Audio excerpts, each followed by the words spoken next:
कुल कितनी संख्या होती है? 9 पर 4 गो जीरो है ना। ठीक है, आगे बढ़ते की 4 अंकों की सबसे बड़ी संख्या को 6 अंकों की छोटी संख्या से घटा दीजिए। तो 6 अंकों की छोटी संख्या 1 पर 5 जीरो, 1 पर 5 जीरो, और 4 अंकों की सबसे बड़ी 4 गो 9 को घटा दीजिए। तो 10 में से 9 गया 1, 9 में से 9 गया 0, तब हो गए 2 आया 0 वाला, और लास्ट में 10 से वो कम होके 9 ना बचेगा, ये आएगा, ये भी 0, ये भी 0, हाई 10 से वो कम हो जाएगा तो 9, तो 90,000 एक वाला आंसर हो जाएगा। ठीक है, अगला प्रश्न पढ़ दिया जाए। ये 6 नंबर कर देना उसको, जे के घटाव आवत हो ओकर आंसर सही आई। इस प्रश्न में उसी का आंसर गलत हो सकता है जिसको घटाने नहीं आता हो। घटावे ना, अंतर मतलब क्या होता है, घटाना है आपको, परंतु किसमें से किसको घटाना है ये देखिए। कर 5 अंकों की सबसे बड़ी संख्या को 4 अंकों की सबसे छोटी संख्या के बीच अंतर, यानी 5 अंकों की सबसे बड़ी संख्या और 4 अंकों की सबसे छोटी संख्या के बीच अंतर निकालना है। तो 5 अंकों की सबसे बड़ी संख्या 5 गो 9, 4 अंकों की सबसे छोटी संख्या 1 पर 3 0, यही ना। तो 1 के 1000 कम करना है, तो 99,000 1000 कम होगा तो 98,000, और 999 तो रहबे करेगा, तो 98,999 है ही था क्या, ऑप्शन सी था, बस घटा देना है 98,999। तो ठीक है, एकदम बहुत अच्छा वर्गीकरण किया गया, कैसे कैसे बांटा गया। ठीक है, ये एक, ठीक है, समझिएगा आप, केवल समझना है, पेन उन छोड़ दीजिए एकदम। नंबर लाइन, नंबर लाइन समझते हैं, संख्या रेखा, नंबर लाइन यानी संख्या रेखा। सर नंबर लाइन यानी एक लाइन है और इस पे नंबर प्लॉट किया गया है। जैसे यहाँ 0 ले रहे हैं और उसके इस साइड नंबर्स ले रहे हैं, हम इंटीजर वाला लेंगे, बाकी सब नंबर नहीं प्लॉट कर, सारे नंबर नहीं प्लॉट कर सकते। और इस साइड तो 0 जो अगर बीच में लिया, इसके राइट साइड पॉजिटिव इंटीजर लेते हैं अगर, और ऐसे जाते हैं पॉजिटिव इनफाइनाइट तक जाते हैं उधर, और इस साइड लेते हैं तो निगेटिव इंटीजर ले रहे हैं,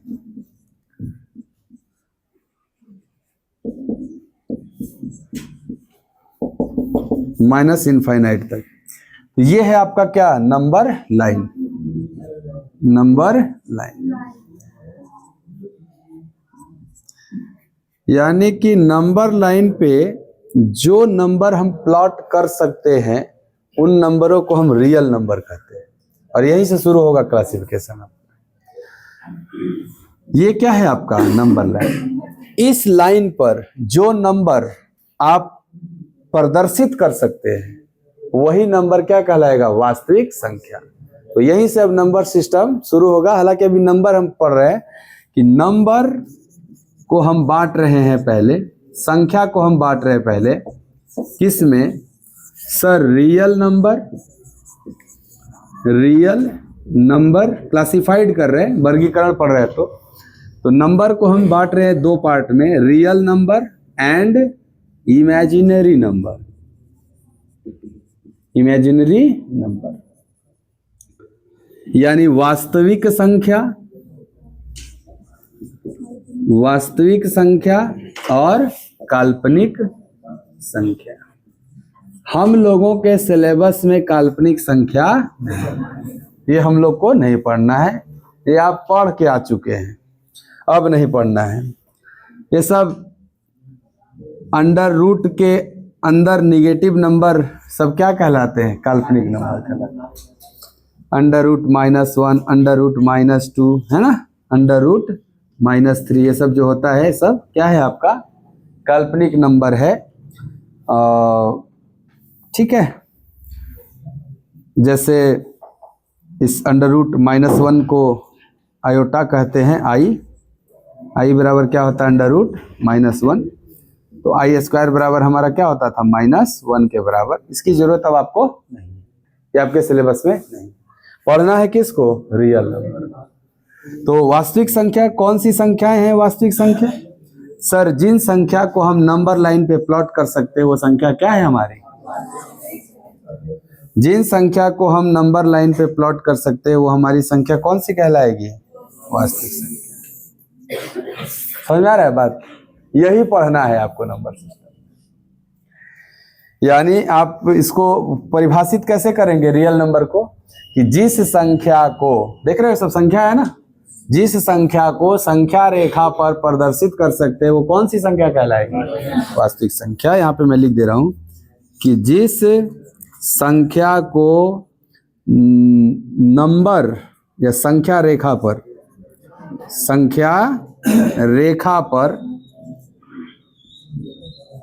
प्रदर्शित कर सकते हैं वह क्या कहलाएगा? वास्तविक संख्या। समझ में आ गया बात? तो हमको पढ़ना भी क्या है? वास्तविक संख्या। हमारे सिलेबस में भी क्या है? वास्तविक संख्या। यही से शुरू होगा आपका, ठीक? चलो इसको थोड़ा नोट कर लो फिर लिखते हैं। ये बताइए हमको क्या 1 रियल नंबर है ना नंबर लाइन पे? 0 रियल नंबर है? करे नहीं। नंबर लाइन पे जो नंबर है सब रियल नंबर है, 0 नहीं है नंबर लाइन पे। जिस संख्या को संख्या रेखा पर प्रदर्शित कर सकते हैं वह वास्तविक संख्या कहलाएगा। तो क्या आपके संख्या रेखा पर 0 है कि नहीं? तो वास्तविक संख्या हुआ ना। -3 है ये ना, -3। अच्छा बताना अभी 1.5। अरे इसके लिए थोड़ा दिव्य दृष्टि लाओ, कर दिख नहीं रहा है। ये बताओ 1 और 2 के बीच में क्या होगा? 1 और 2 के बीच में क्या होगा? दिख नहीं रहा है, लिखे ही नहीं तो कहां दिखेगा? इसे देख रहे हो यार। 1 और 2 के बीच में होगा भी तो क्या होगा? नहीं होगा 1.5। तो आप क्या दुनिया के सारे नंबर को प्लॉट कर सकते हैं क्या इस पे? बस मान लेते हैं कि भाई इंटीजर वाला लिख दिया, बाकी सब मौजूद है कि नहीं? 1 और 2 के बीच में 1.5 अगर है तो वो कौन सी संख्या हो गई? रियल नंबर हो गई। अरे समझ में? बताओ तो √2 है कि नहीं इस पे? अरे डायरेक्ट नहीं है लेकिन इनडायरेक्ट है। 1.414 है ना? √2 की वैल्यू 1.414। ये बताओ 1 के बाद बढ़ेंगे तो 1.414 इसके पहले नहीं आ जाएगा क्या? ये जितने भी नंबर है ना, √2, √3, √4, तो खैर तुमको डायरेक्ट दिख रहा होगा 2। √4 का मान 2 है ही ना। √5 ये सब क्या है? रियल नंबर है। अगर रूट के अंदर माइनस है तो इमेजिनरी नंबर, रूट के अंदर प्लस है तो रियल नंबर, जो कि नंबर लाइन पे रहेगा। इसके मान के चक्कर में भी नहीं पड़िए, इसका वैल्यू क्या होगा वो बाद में देखेंगे हम। पहले ये नंबर के बारे में आप बताइए, क्या ये सारे नंबर रियल नंबर हैं? हाँ सर, हम जिस संख्या को संख्या रेखा पर प्रदर्शित कर सकते हैं, देख रहे हो, कर सकते हैं, वो सब क्या कहलाएगा? वास्तविक। क्या हम √2 को इस पे प्लॉट नहीं कर सकते? कर सकते, इसलिए वो क्या हो गया? Real number. क्या -√2 को कर सकते हैं इस पे? नहीं सर, ये सब कल्पनाओं में बस है, ये रियल में नहीं है। मतलब हम इसका इमेजिनेशन कर सकते हैं कि किधर जा सकता है ये नंबर, और उसीलिए इमेजिनरी नंबर इसका बना। कल्पना में है तो काल्पनिक संख्या, और वास्तव में है तो वास्तविक संख्या। अब बुझा रहा है ना? तो -7 रियल नंबर है कि नहीं? हाँ सर, -7 करते हैं आप। 1/3 रियल नंबर है? 1/3 रियल नंबर है? हाँ सर, जो इस ग्रुप में नहीं आएगा वो सब क्या है? क्या है में 1/3 है, इसीलिए रियल है। ऐसे सोचो, सिंपल एकदम, कि जो इधर नहीं आएगा वो सब क्या होगा? Real number. उसका मान कुछ होगा, अलग है बात, नॉन टर्मिनेटिंग डेसिमल है, बट रियल है। तो अभी हम रियल का क्लासिफिकेशन करने वाले हैं। रियल नंबर पहले समझ में आ गया? किस प्रकार की संख्याओं को रियल नंबर कहते हैं? जिन संख्याओं को हम संख्या रेखा पे प्रदर्शित कर सकते हैं वो सभी संख्याएं क्या कहलाती हैं? Real number. ठीक, चलो हम लिख रहे हैं, आप बताइएगा। एक प्रश्न है कि -√3 एक वास्तविक संख्या है, सही कि गलत? वास्तविक संख्या है। ऑप्शन ए सत्य, ऑप्शन बी असत्य। कहाँ मारोगे? सत्य। हाथ उठाओ सत्य वाले। बस बस, इतने लोग सही हो। अरे बाबू, √3 एक काल्पनिक है। समझ रहे बात को? लेकिन ये रूट अगर बाहर है तो अंदर वाली वैल्यू तो पॉजिटिव ही है ना। ये वास्तविक संख्या है, ध्यान रखना। ये नहीं कि तो माइनस वाला तो बतैला तू, अरे वो अंदर है, रूट के अंदर है तो काल्पनिक, और रूट के बाहर है तो वास्तविक। कंफ्यूज नहीं होना। चलो, अंदर आ गया माइनस तो क्या है? ये काल्पनिक। क्योंकि आप 4 का फैक्टराइजेशन करोगे तो बाहर 2 आ जाएगा, लेकिन अंदर तो √-1 रहेगा, और √-1 क्या है? काल्पनिक। तो काल्पनिक का गुणा किसी वास्तविक के साथ हो जाए तो भी काल्पनिक ही रहता है। इतना खतरनाक है काल्पनिक कलिक। तो ये आप बस ध्यान रखना कि रूट के अंदर निगेटिव है तो क्या है? काल्पनिक। ठीक,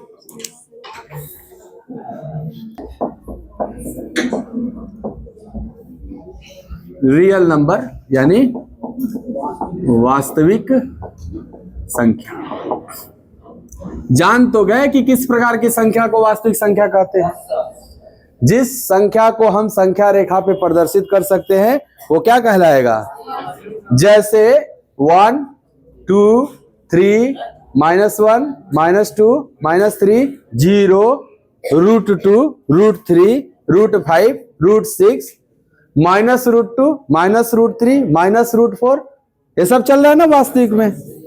1.5, 1.3, 1.333333 ... ये सब क्या है? वास्तविक संख्या, क्योंकि हम सबको नंबर लाइन पे प्रदर्शित कर सकते हैं। यहां तक ठीक है? आ जाओ इसका क्लासिफिकेशन देखते हैं कि सर हम रियल नंबर को सबसे पहले बांटते हैं। 2 प्रकार से हम बांटेंगे रियल नंबर को। पहले हम बांटते हैं इंटीजर और डेसिमल में। अरे हम ही लोग को बांटना है, अपने हिसाब से बांट के पढ़ना है। इंटीजर और डेसिमल में, इसीलिए आपको पहले हम डेसिमल वाला कराए थे। इंटीजर में क्या आएगा? इंटीजर का मतलब होता है पूर्णांक। इंटीजर का मतलब पूर्णांक, और डेसिमल का मतलब दशमलव। तो जरा समझिएगा, इंटीजर में क्या आएगा सर? सर इंटीजर में पॉजिटिव इंटीजर आएगा। पॉजिटिव इंटीजर, धनात्मक पूर्णांक। ठीक है, इसको बोलेंगे क्या हम? धनात्मक पूर्णांक। निगेटिव इंटीजर,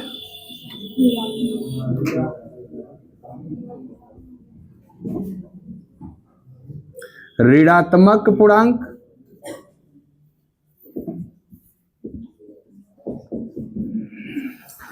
और न्यूट्रल इंटीजर,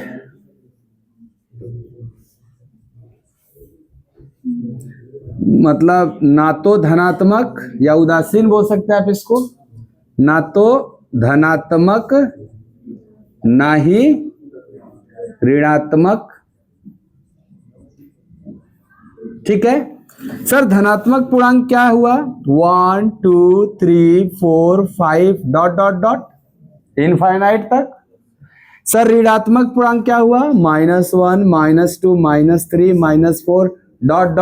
इनफाइनाइट तक। सर न्यूट्रल इंटीजर क्या हुआ? 0।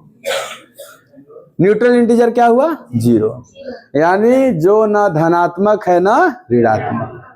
तो एक स्टेटमेंट आया था कि 0 कैसा पूर्णांक है? विकल्प ए धनात्मक, दूसरा विकल्प ऋणात्मक, तीसरा विकल्प धनात्मक और ऋणात्मक दोनों, चौथा विकल्प न धनात्मक न ऋणात्मक। तो 0 का स्टेटस क्या आज पता चला कि सर ये न धनात्मक है न ऋणात्मक। नंबर लाइन पे भी आप देखे थे कि 0 सेंटर में रख के उसके राइट साइड पॉजिटिव इंटीजर था और उसके लेफ्ट साइड नेगेटिव इंटीजर, और 0 ना पॉजिटिव के घर में था ना नेगेटिव के, इसीलिए बोले 0 ना तो धनात्मक है ना ही। अरे समझ बात। इसके अलावा कुछ और पूर्णांक भी यूज किए जाएंगे, जैसे बोला जाएगा नॉन निगेटिव इंटीजर। आप जब प्रश्न करेंगे ना तो उसमें लिखा रहेगा 2 के पावर n में जो n है वो गैर ऋणात्मक पूर्णांक है। अच्छा समझो, जैसे 2 के पावर n में n बोलेगा धनात्मक पूर्णांक है, तो तुम्हारा ध्यान जाएगा ना कि n ये हो सकता है। 2 के पावर n में कोई भी x के पावर n, समझो कि x के पावर n में n ऋणात्मक पूर्णांक है, तो जान जाओगे ना कि n क्या क्या हो सकता है? -1, -2, -3 हो सकता है।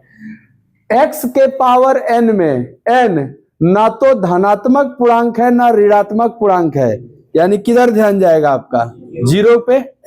और किसी के पावर 0 है तो वो 1 हो जाता है आपका। अभी पढ़ेंगे सब हम लोग कि सर x के पावर 0 है, इसका वैल्यू हम 1 लेंगे यदि x नॉट इक्वल टू 0 हो। तो x क्या होना चाहिए? 0 नहीं होना चाहिए, है ना। तो वो सब करेंगे। अभी देखो थोड़ा इंटीजर का हम देखते हैं कि मतलब इंटीजर से रिलेटेड हमारे प्रश्नों में किस किस प्रकार की बातें होंगी। धनात्मक पूर्णांक 1, 2, 3 समझ गए, ऋणात्मक पूर्णांक -1, -2, -3 समझ गए, ना तो धनात्मक ना ऋणात्मक 0 हो गया। एक आएगा non negative integer, non negative integer, ये वर्ड यूज किया जाएगा क्वेश्चन बनाते समय। नॉन निगेटिव इंटीजर का मतलब है गैर ऋणात्मक पूर्णांक। इसके लिए हिंदी में क्या लिखा रहेगा? गैर ऋणात्मक पूर्णांक, ये हिंदी में लिखा रहेगा। तो बताओ गैर ऋणात्मक पूर्णांक में कौन कौन से नंबर आएंगे? आप कहोगे गैर ऋणात्मक यानी ऋणात्मक नहीं होना चाहिए, तो हाँ बाबू, हाँ तो ऋणात्मक नहीं होना चाहिए। तुम कहोगे ऋणात्मक नहीं का मतलब हुआ सर कि 0 भी तो ऋणात्मक नहीं है। तो 0, 1, 2, 3 सारे प्लस वाले इसके बाद, ये सब किस में आ जाएंगे? गैर ऋणात्मक में। और अगर नॉन पॉजिटिव इंटीजर की बात कर दें, नॉन पॉजिटिव इंटीजर यानी गैर धनात्मक पूर्णांक, हिंदी में क्या लिखा रहेगा? गैर धनात्मक पूर्णांक। तो बताओ इस प्रकार की कौन सी संख्याएं होंगी? आप कहोगे जो धनात्मक नहीं है वो होंगी। धनात्मक कौन कौन नहीं है बाबू? सर 0 भी धनात्मक नहीं है, -1, -2, -3 यही सब ना। तो इंटीजर का क्लासिफिकेशन समझ में आया? इंटीजर को कितने पार्ट में बांट सकते हैं हम लोग? Positive, negative, neutral, non positive, non negative, कुल इतना प्रकार से बांटेंगे। प्रश्न में एगो कोनो रहता है बात। और थोड़ा डेसिमल भी समझ लो तब नोट करना एक साथ। इंटीजर समझ में आ गया ना? डेसिमल में 2 ठो, एक टर्मिनेटिंग और एक नॉन टर्मिनेटिंग। शांत शांत पढ़ के आए आप। एक होगा टर्मिनेटिंग और एक होगा नॉन टर्मिनेटिंग डेसिमल। टर्मिनेटिंग बोले तो शांत दशमलव, शांत दशमलव, और दूसरा अशांत, अशांत दशमलव। शांत दशमलव में क्या है कि सर दशमलव के बाद अंक फिक्स हो जाते हैं। कोई संख्या में जैसे 1.2, तो आपको कहोगे यस दशमलव के बाद फिक्स है एक अंक है, इसको हम क्या बोलेंगे? शांत दशमलव है। 1.25 ये क्या है? शांत दशमलव, क्योंकि सर दशमलव के बाद आप 2 अंक जाके रुक गए, तो क्या हो गया, ये शांत दशमलव है। ठीक है, समझ में आ गया शांत दशमलव सर? हाँ, जिसका दशमलव के बाद अंक निश्चित हो जाते हैं, ये क्या हो जाते हैं, शांत दशमलव हो जाते हैं। और सर अशांत दशमलव में क्या होता है कि दशमलव के बाद अंक फिक्स नहीं होते, निश्चित नहीं होते, जाते चल जाते हैं, अशांत हो जाते, ये रुकबे नहीं करता है, 3 3 3 जा रहा है तो जाते रहेगा, है ना? ऐसे ऐसे जा रहा है ये सब क्या है आपका, अशांत दशमलव। सिंपल है, दशमलव के बाद अगर अंक निश्चित नहीं है कि को लेना है तो वो अशांत है, और निश्चित है कि नहीं इतने अंक लेना है दशमलव के बाद, वो शांत है। समझ में आ गया दोनों बात? ये पहले ही चर्चा हो गया है। चलो बढ़िया।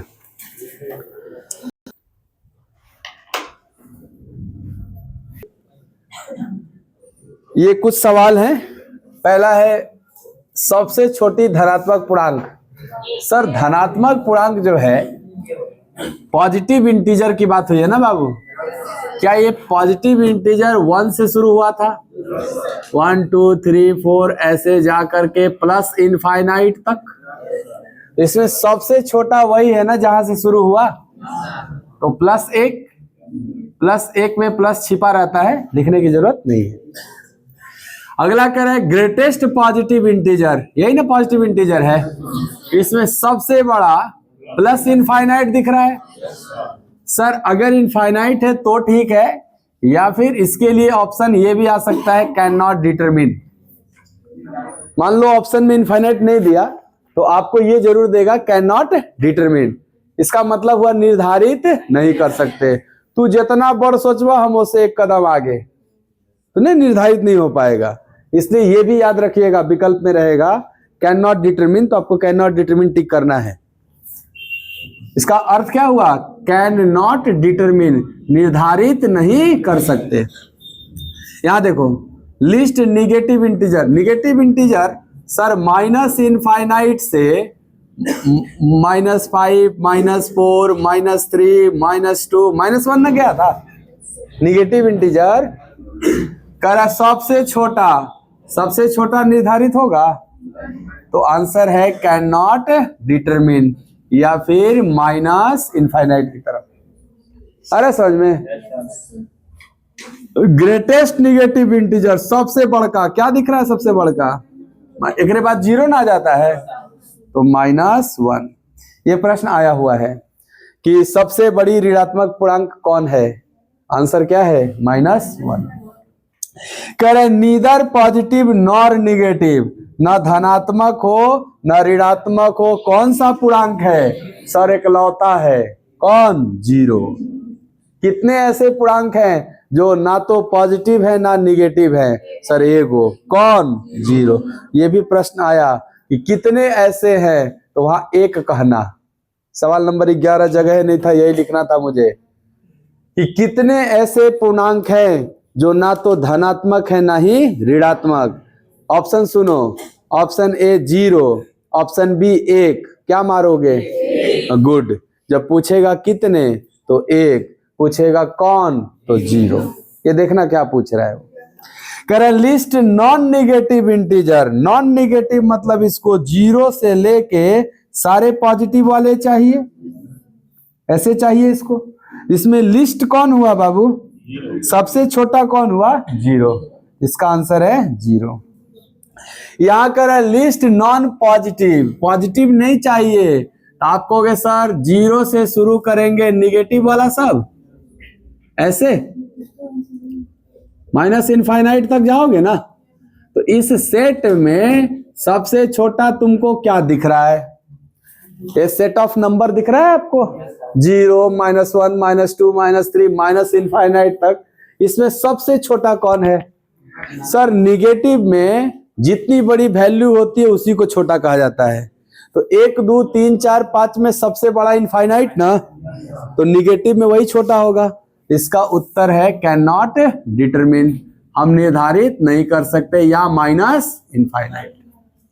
अरे समझ में बात, कह रहा है greatest positive integer, non positive integer बताओ क्या ये लोग है नॉन पॉजिटिव इंटीजर?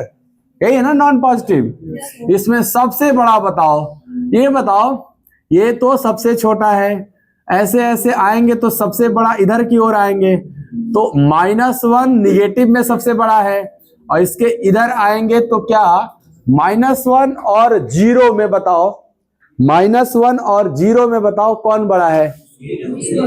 0।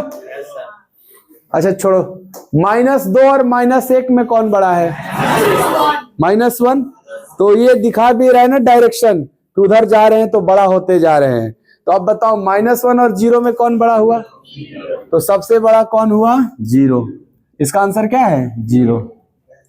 कह रहा है greatest non negative integer. Non negative integer ये लोग है ना, इसमें सबसे बड़ा कौन हुआ? Plus infinite. तो उत्तर है प्लस इनफाइनाइट, या फिर हम ज्ञात नहीं कर सकते। इनफाइनाइट को हम नहीं ज्ञात कर सकते, इनफाइनाइट तो इनफाइनाइट है, इसीलिए कैन नॉट डिटरमिन भी बोल सकते इसको। Number of numbers between two consecutive real number. दो लगातार वास्तविक संख्याओं के बीच में संख्याओं की संख्या। दो लगातार संख्या 1 2, तो कोई पूछ दिया नहीं 2 लगातार 1 2, तो ऐसे ऐसे करो। अच्छा वो वाला था, ये वाला ठीक है। 1 और 2 दो लगातार संख्या है, इनके बीच में कोई पूछा 1 2 के बीच में कितनी वास्तविक संख्याएं हैं? आपको हमको आंख से तो दिखाई नहीं दिया को, लेकिन अनंत होते हैं बीच में। समझो बात को, यहां देखना, ये नंबर जो है सवाल ऐसे देखो, जैसे नंबर लाइन पे एक पॉइंट ये था 1 और ये पॉइंट क्या था 2। कोई पूछेगा 1 और 2 के बीच में कितनी संख्या है, तो आप कहोगे सर दिखाई तो एक को दे नहीं रहा, लिखे नहीं है आप। लेकिन हम एक प्रश्न पूछ रहे हैं आपसे कि क्या 1 और 2 के बीच में एक लाइन सेगमेंट दिख रहा है आपको, रेखाखंड? हम पूछेंगे इस लाइन पे कितने बिंदु हैं? बोलो, इस छोटा सा एक सेगमेंट है ना लाइन सेगमेंट, इस छोटे से लाइन सेगमेंट पे कितने बिंदु हैं? तो सर हम गिन ही नहीं पाएंगे, अनगिनत है। तो जितने बिंदु उतने संख्या, अगर बिंदु अनगिनत तो संख्या भी अनगिनत। तो इसका जवाब है अनंत, इनफाइनाइट, अनंत। यानी दो संख्याओं के बीच में कितनी संख्या होती है? एक रेखा पर कितने बिंदु होते हैं? अनंत होते हैं। इसीलिए दो संख्याओं के बीच में भी कितने संख्या बोल सकते हैं हम? तो बताओ √2 और √3 के बीच कितने संख्या होंगे? √2 और √3 के बीच कितने संख्या होंगे? सर वो भी तो दो रियल नंबर हैं, और किसी भी दो रियल नंबर के बीच में अनंत संख्याएं होती हैं। 0 और 1 के बीच में, 0 और 1 के बीच में कितनी संख्या? सर क्या बता रहे हो, सब तो रियल नंबर है 0 और 1, और किसी भी दो रियल नंबर के बीच में अनंत संख्याएं होती हैं, चाहे वो दोनों लगातार हो और चाहे दूर दूर। 8 12 के बीच में कितनी संख्या है? सर ये भी अनंत होगा। सबका जवाब क्या है? अनंत। तो इतना बात समझ में आ गया? चलो बढ़िया। और पढ़ना है अब कल।